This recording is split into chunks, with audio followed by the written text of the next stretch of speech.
Chapter number 12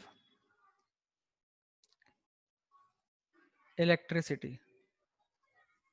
ठीक है, electricity के बारे में पढ़ रहे हैं। अच्छा, इलेक्ट्रिसिटी का मतलब क्या होता है? भैया ये एक फॉर्म ऑफ एनर्जी। क्या है इलेक्ट्रिसिटी? फॉर्म ऑफ एनर्जी है भैया। हाँ, इलेक्ट्रिसिटी को हमने बोल दिया कि फॉर्म ऑफ एनर्जी है एक। ठीक है। अच्छा, इलेक्ट्रिसिटी में हम दो तरह की चीजें पढ़ते हैं, एक तो स्टैटिक इलेक्ट्रिसिटी पढ़ते हैं, एक करंट इलेक्ट्रिसिटी पढ़ते हैं। स्टैटिक का मतलब होता है रुकी हुई। जो हम इलेक्ट्रिसिटी पढ़ते हैं,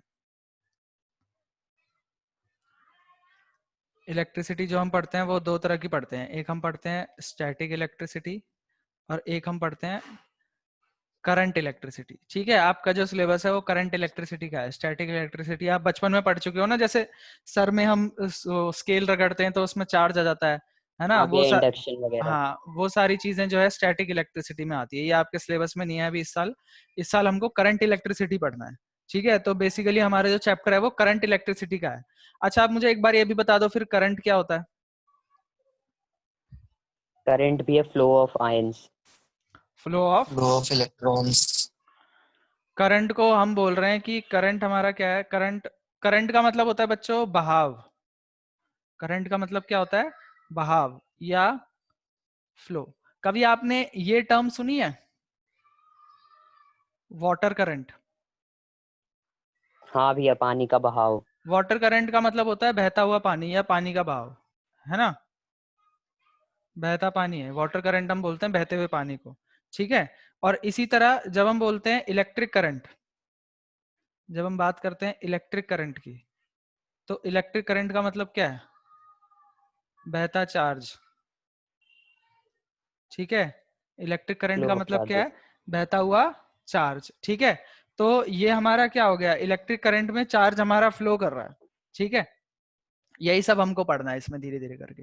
अब सबसे पहले थोड़ी सी हम चार्ज की बात कर लेते हैं, थोड़ा सा ना, पहले हम टर्म्स को समझ लेंगे, उसके बाद हमारा चैप्टर स्टार्ट होगा। सबसे पहले हम चार्ज के बारे में पढ़ेंगे। ठीक है, चार्ज के बारे में क्या क्या जानते हैं हम?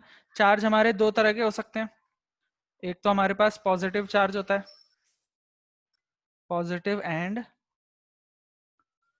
नेगेटिव चार्ज होता है हमारे पास, है ना? दो तरह के चार्ज होते हैं हमारे पास। जो पॉजिटिव चार्ज होता है ये क्या होते हैं? जो पॉजिटिव चार्ज होता है ये क्या होते हैं? प्रोटॉन्स होते हैं। और जो नेगेटिव चार्ज होता है ये क्या होते हैं? इलेक्ट्रॉन्स। ये इलेक्ट्रॉन्स होते हैं, है ना? और जैसे मैग्नेट में होता है कि लाइक पोल रिपेल करते हैं एक दूसरे को, इसी तरह लाइक चार्ज भी क्या करते हैं? एक दूसरे को रिपेल रिपेल। करते हैं। Like charge repel each other and unlike opposite charges attract each other. charges attract each other। ठीक है, एक दूसरे को अट्रैक्ट करते हैं अनलाइक चार्ज। ये बात हो गई। अच्छा, इसकी एसआई यूनिट क्या होती है? Coulomb. SI unit of charge होती है, एसआई यूनिट ऑफ चार्ज हमारी कूलम्ब। ठीक है, इसको डिनोट करते हैं सी से। अच्छा, चार्ज को किससे डिनोट करते हैं हम? क्यू से डिनोट करते हैं, और कई जगह स्मॉल क्यू से भी करते हैं, कई जगह बड़े क्यू से करते हैं, कई जगह स्मॉल क्यू से भी करते हैं। ठीक है, यहाँ तक क्लियर है सभी को? अच्छा, एक दो चीजें और ये आपको याद करने वाली हैं जो आगे चैप्टर में आएंगी, मैं आपको पहले से बता दे रहा हूँ इनको। आप क्योंकि चार्ज की बात कर रहा हूँ तो चार्ज में एक साथ ही बता देता हूँ, इनको सबको याद रखना, ये आपके काम आएंगे क्वेश्चंस में। अच्छा, अगर कभी आपसे बोलेगा कि चार्ज ऑन वन इलेक्ट्रॉन क्या होता है? चार्ज ऑन वन इलेक्ट्रॉन, एक इलेक्ट्रॉन के ऊपर कितना चार्ज होता है बताओ? 1 क्यू का। हाँ, एक इलेक्ट्रॉन के ऊपर कितना चार्ज होता है? 1 क्यू का मतलब होता है कि 1 कूलम का चार्ज कितना होता है। 1 कूलम की बात नहीं कर रहे हम, एक सिंगल इलेक्ट्रॉन के ऊपर कितना चार्ज होता है? 1.6 into 10 to the power minus 19। हाँ, ये होता है 1.6 into 10 to the power minus 19 coulomb, इतना चार्ज होता है एक इलेक्ट्रॉन पे। ठीक है, और इसको हम नेगेटिव में लेते हैं। इसको हम किस में लेते हैं? नेगेटिव में लेते हैं। अगर यहीं पर आपसे पूछ लेगा charge on one proton, charge on तो पॉजिटिव में हो जाएगा 1.6 1 into proton 10 to the power 19। -19 coulomb, बस इसमें माइनस की जगह प्लस लग जाएगा, ठीक है, ये आपका आ जाएगा। अच्छा, अगर कभी आपसे बोलता है कि एक कूलम में, जैसे कि मैं बोल रहा हूँ ना, हमने जो इसकी एसआई यूनिट बताई है, हमने इसकी एसआई यूनिट क्या बताई है, एक कूलम बताई है। जैसे मैं डिस्टेंस की एसआई यूनिट क्या बताता हूँ, डिस्टेंस की मैं एसआई यूनिट बताता हूँ किलोमीटर, है ना। अब मैं अगर आपसे बोलूं कि मेरे पास एक स्टिक है, ये स्टिक जो है ये मेरी कितनी है, एक स्टिक है मेरे पास, जैसे मान लो पेन है आपके पास, ये एक स्टिक है, ये 1 मीटर लंबी है। अब ऐसी कितनी स्टिक मिलकर एक हमारी 1 किलोमीटर बनाती है, हमें पता होना चाहिए ना कि 1 कूलम असल में कितना बड़ा होता है, एक कूलम का जो चार्ज है वो असल में कितना होता है। तो अगर कभी आपसे पूछ ले, अगर कभी आपसे पूछ ले कि number of electrons in 1 coulomb of charge, एक कूलम के अंदर 6 कितने into 10 electron, raised to the power 18। 6.25 into कुछ होती है। ये होती 6 है into आपकी, 10 raised to the power 18 electrons। हाँ ये होती है 6 into 10 raised to the power 18 electrons जो हैं ये मिलकर, जब हमारे पास कितने हैं, ये 6 into 10 to the power 18, यानी कि 1 2 3 4 5 6 7 8 9 18 तक। 10 11 12 13 14 15 16 17 18, जब इतने सारे इलेक्ट्रॉन आ जाएंगे मेरे पास, जब मेरे पास इतने सारे इलेक्ट्रॉन आ जाएंगे तब जाके मेरा 1 कूलम का चार्ज बनेगा, है ना। जब इतने सारे इलेक्ट्रॉन आ जाएंगे मेरे पास तब जाके मेरा 1 कूलम का चार्ज बनेगा। आई बात समझ में, ठीक हाँ है। भैया। और आपकी एनसीईआरटी में एक क्वेश्चन है, ठीक है, आपकी एनसीईआरटी में एक इंटेक्स का क्वेश्चन है, यही क्वेश्चन है कि हाउ मेनी भैया मेरे को एक इलेक्ट्रॉन क्वेश्चन पूछना था। कॉन्स्टिट्यूट, एक सेकंड रुक जाओ, यही क्वेश्चन है आपके पास कि how many electron constitute 1 coulomb of charge. तो इसके लिए ना आपके पास एक फॉर्मूला है, Q is equal to NE, ठीक है। Q का मतलब होता है, Q का मतलब क्या होता है, चार्ज। चार्ज, ठीक है। E का मतलब होता है charge on 1 electron, charge on 1 electron. N का मतलब क्या होता है, N का मतलब होता है नंबर ऑफ इलेक्ट्रॉन्स, N का मतलब क्या होता है, नंबर ऑफ इलेक्ट्रॉन्स। ये बड़ा सिंपल सा फॉर्मूला है बच्चों, और ये उसी तरह से बना है जिस तरह से आप किसी भी चीज का रेट निकालते हो या किसी भी चीज का आप टोटल अमाउंट निकालते हो। जैसे कि मैं आपको बोलूं कि एक इलेक्ट्रॉन जो है वो 10 रुपए का है, अब मेरे पास टोटल 100 रुपए थे, तो मेरे पास कितने इलेक्ट्रॉन आ जाएंगे, ऐसे 10 इलेक्ट्रॉन आ 10। जाएंगे, है ना। या मैं आपसे बोलता हूँ कि एक पेन की कॉस्ट 5 रुपए है, ऐसे आपको 10 पेन लेने हैं, तो टोटल आपको कितने रुपए चाहिए, 50 रुपए 50 चाहिए रुपए। ना। तो कह रहा है जो टोटल चार्ज है, जो टोटल चार्ज है वो कैसे बनता है, एक इलेक्ट्रॉन के ऊपर कितना चार्ज है और ऐसे आपने कितने इलेक्ट्रॉन ले लिए, है ना। जैसे कि टोटल वेट बताना होगा आपको किसी चीज का, जैसे आप बोलोगे कि एक क्या बोलते हैं, क्या लूं मैं, जैसे एक फुटबॉल ले ली मैंने या कोई और ऑब्जेक्ट ले लिया मैंने, एक बॉक्स ले लिया या एक नोटबुक ले ली, एक नोटबुक का जो वेट है वो 50 ग्राम है ना। ऐसी कितनी नोटबुक लगेंगी मेरी कि वेट मेरा 1 किलो बन जाए, तो आप क्या करोगे, नंबर ऑफ नोटबुक 2। निकल जाएंगी आपके यहाँ से, है ना। हाँ भैया। तो जो टोटल चार्ज है वो कैसे आता है, एक इलेक्ट्रॉन के ऊपर कितना चार्ज है और ऐसे हमारे पास कितने इलेक्ट्रॉन है, एक इलेक्ट्रॉन के ऊपर कितना चार्ज है और ऐसे हमारे पास कितने इलेक्ट्रॉन है, ये मल्टीप्लाई करके क्या आ जाता है हमारे पास, टोटल चार्ज आ जाता है कि टोटल चार्ज कितना होगा। यहां तक क्लियर है सभी को। भैया number of protons in 1 coulomb of charge कितने होंगे? सेम होंगे, क्यों होंगे सेम, क्योंकि चार्ज तो उस पर भी सेम ही होता है ना। देखो दोनों पे चार्ज की अमाउंट तो क्या है, सेम ही है, इसका भी 1.6 इंटू 10 टू द पावर 19 है, इसका भी 1.6 इंटू 10 टू द पावर -19 है, चार्ज सेम है। ये तो हमारा 1 कूलम भी रहेगा, ये हमारा क्या रहेगा। ये क्वेश्चन होता कैसे, देखो आपका एनसीईआरटी का क्वेश्चन है, आपसे बोलता है कि कैलकुलेट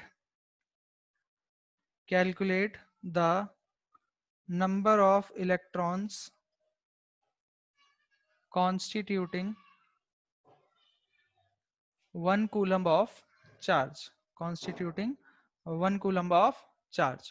तो हम इस फॉर्मूले का यूज करते हैं, Q is equal to NE, 1 coulomb लिखते हैं यहाँ पर, N लिख दिया यहाँ पर, और एक इलेक्ट्रॉन के ऊपर जो चार्ज है वो लिख दिया यहाँ 10 पर, raised to the power ठीक है। -9।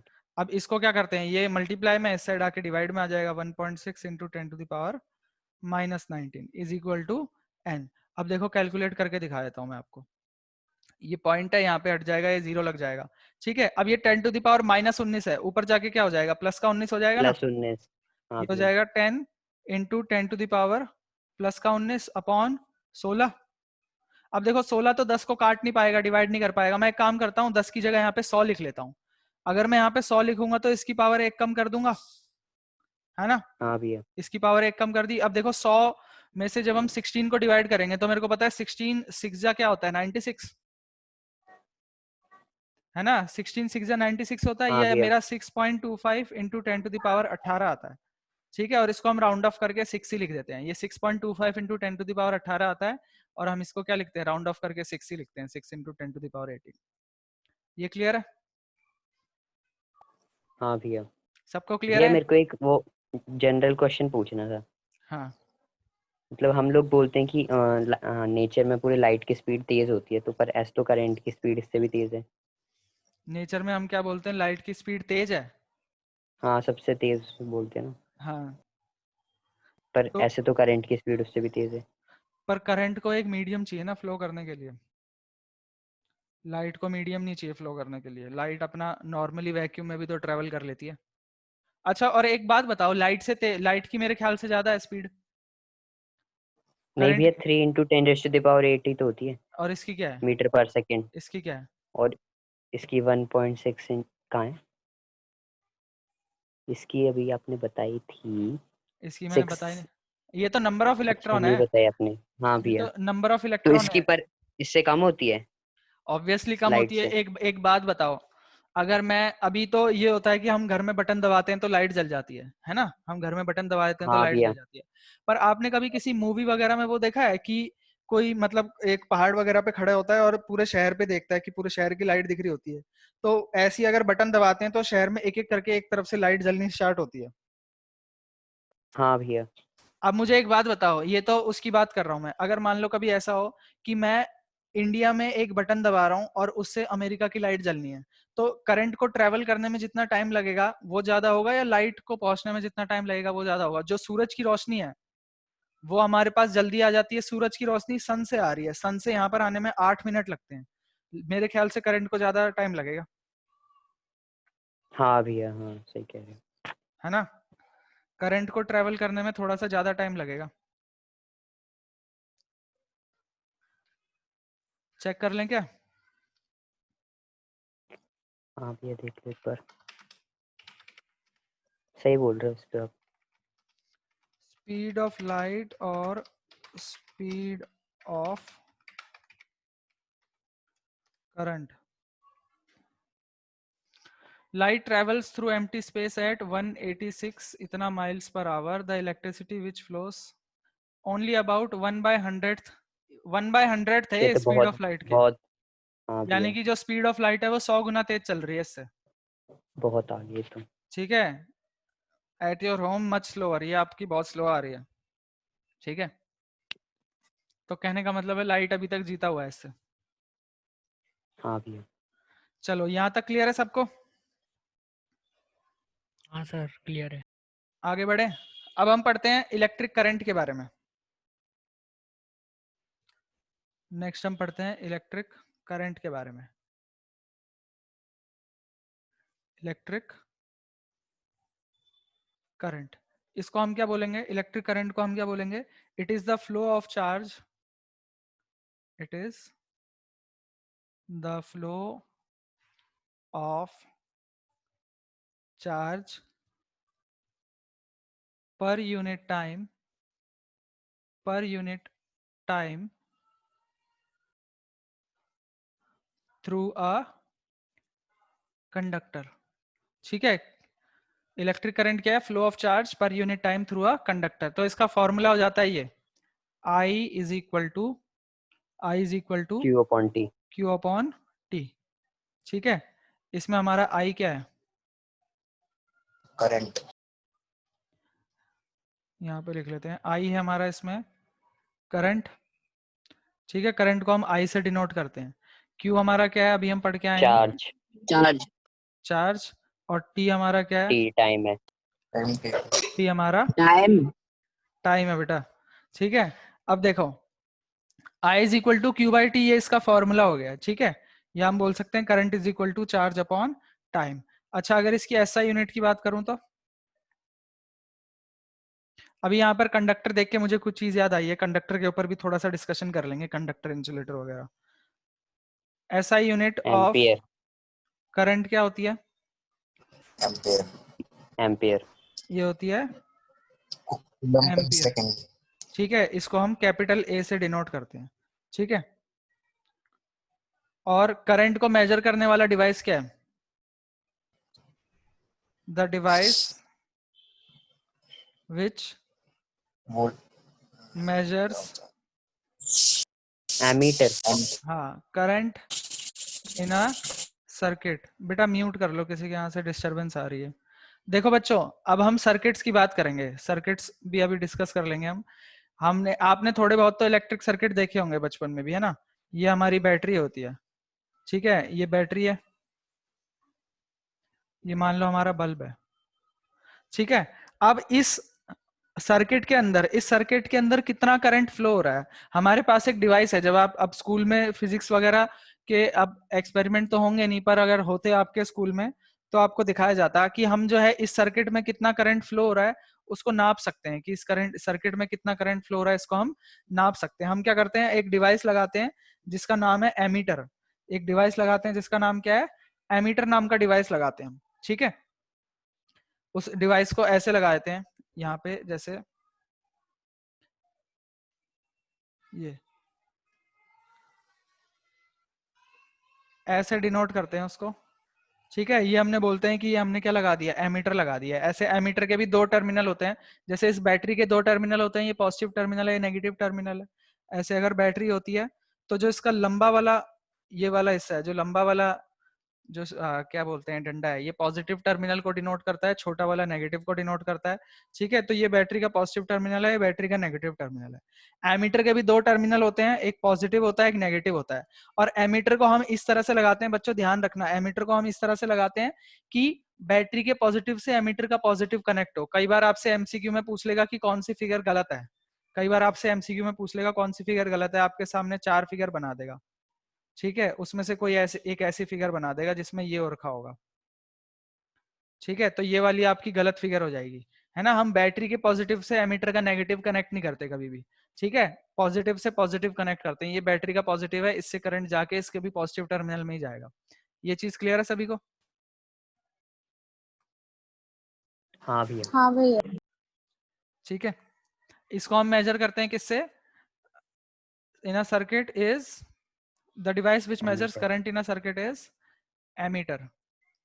ठीक है, एमीटर हमारा वो डिवाइस है जो कि हमारे सर्किट में करंट को नापता है। ठीक है, अच्छा अब अगर मैं एमीटर के बारे में थोड़ी सी बात करूं, तो एक तो मैंने इसको बोल दिया क्या, कि द पॉजिटिव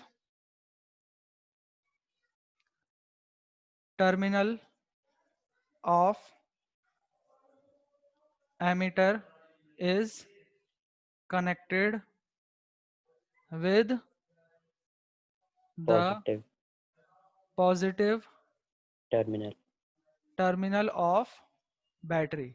बैटरी के पॉजिटिव से एमीटर का पॉजिटिव लगाते हैं हम। ठीक है, एक तो ये बात हो गई। दूसरा ये कि एमीटर को हमेशा हम सीरीज में लगाते हैं। ठीक है, अब सीरीज पैरेलल क्या होते हैं वो हम चैप्टर में आगे देखेंगे। ठीक है, यहाँ पर आप इस पॉइंट को याद रख लो बस, कि ammeter is connected in series. इसको हम कैसे लगाते हैं? सीरीज में लगाते हैं। सीरीज का मतलब होता है ऐसे डायरेक्ट सीरीज में लगा देना। ठीक है, एक चीज और यहाँ पे आप इसके बारे में याद कर सकते हो कि ammeter has low resistance. Ammeter की रेजिस्टेंस क्या होती है?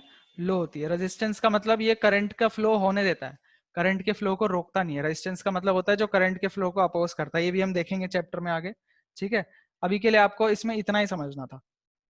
ठीक है, ये बता दिया हमने। अब जैसे इसके ऊपर भी ना, जो हमने फॉर्मूला सिखाया आपको इसका, इसके ऊपर भी क्वेश्चंस आ जाते हैं। ठीक है, जैसे क्वेश्चन कैसे आ जाएंगे आपके? नॉर्मल बड़े सिंपल से क्वेश्चन आएंगे। जैसे कि आपके पास क्वेश्चन आया, भैया एक बार लास्ट वाला पॉइंट एक्सप्लेन कर दो। देखो एमीटर जो है, पहली बात तो हम एमीटर के पॉजिटिव टर्मिनल को बैटरी के पॉजिटिव टर्मिनल से कनेक्ट करते हैं हमेशा।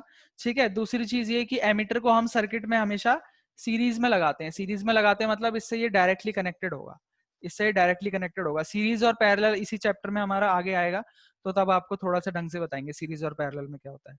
और लास्ट पॉइंट ये कि एमीटर की जो रेजिस्टेंस है ये क्या होती है, कम होती है। जो वोल्ट मीटर है उसकी ज्यादा होती है, एमीटर की कम होती है। ये पॉइंट मैं आपको अभी इसके साथ इसलिए लिखवा दे रहा हूँ ताकि जब बाद में आप पढ़ोगे ना तो आपके नोट्स अच्छे से बन रखे होंगे, आपको एमीटर के बारे में सारी इंफॉर्मेशन यहीं पे मिल जाएगी। हालांकि रेजिस्टेंस हम चैप्टर में आगे पढ़ेंगे और सीरीज और पैरेलल भी आगे पढ़ेंगे, तो अगर ये 2 पॉइंट अभी आपको समझ में नहीं आए तो टेंशन मत लेना, अभी जैसे जैसे चैप्टर आगे बढ़ेगा उसके बाद ये चीजें आपकी क्लियर हो जाएंगी। ठीक है, कि रेजिस्टेंस क्या होती है और सीरीज क्या होती है, इनको बस अभी ऐसे ही आप नोट करके रख लेना चाहे।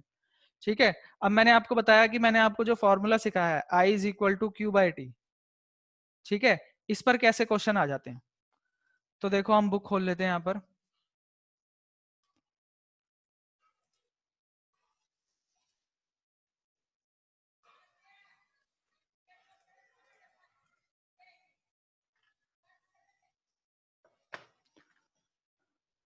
ये हमने बुक खोल ली। ये देखो, ये दिख रहा है ना सबको, कहता है हाँ भैया। करंट ऑफ, ये कॉपी होगा क्या यहाँ से,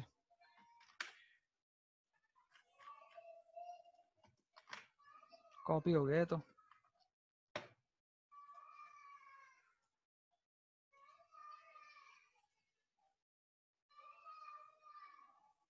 हाँ, ये देखो क्वेश्चन कैसा है आपके पास, कहता है कि a current of 0.5 ampere is drawn by a filament of an electric bulb for 10 minute, find the amount of electric charge that flows through the circuit. तो हमको गिवन क्या है, आई आई गिवन है मेरे को I करंट N T दिया हुआ है, मुझे करंट दिया हुआ है। करंट का मतलब क्या है, करंट को हम आई से डिनोट करते हैं, I ये दिया है 0.5 एम्पियर, और मेरे को टाइम एम्पियर दिया हुआ है, टाइम दिया है यानी कि 10 टी दिया है 10 मिनट, 10 minutes. ठीक है, और 60 पूछा क्या है, निकालना क्या है मेरे को, ये सेकंड में कन्वर्ट करेंगे ना इसे। हाँ, to find a electric charge, 600 value of second electric charge, electric charge की वैल्यू निकालनी है मेरे को, यानी कि Q की वैल्यू निकालनी है कि क्या होगी। ठीक है, तो देखो सोल्यूशन हम स्टार्ट करेंगे। हमें पता है कि I is equal to Q by T होता है, ये हमारा फॉर्मूला हमारे पास I is equal to Q by T होता है। और मैं आपको सर मीटिंग खत्म होने वाली है सर। कोई बात नहीं, मैं आपको देखो 9th क्लास से सिखाता जा रहा हूँ कि जब भी हम किसी फॉर्मूले में वैल्यू पुट करते हैं तो उससे पहले हम चेक करते हैं कि सारी चीजें अपनी SI यूनिट में होनी चाहिए। ये तो एम्पियर में मैंने इसकी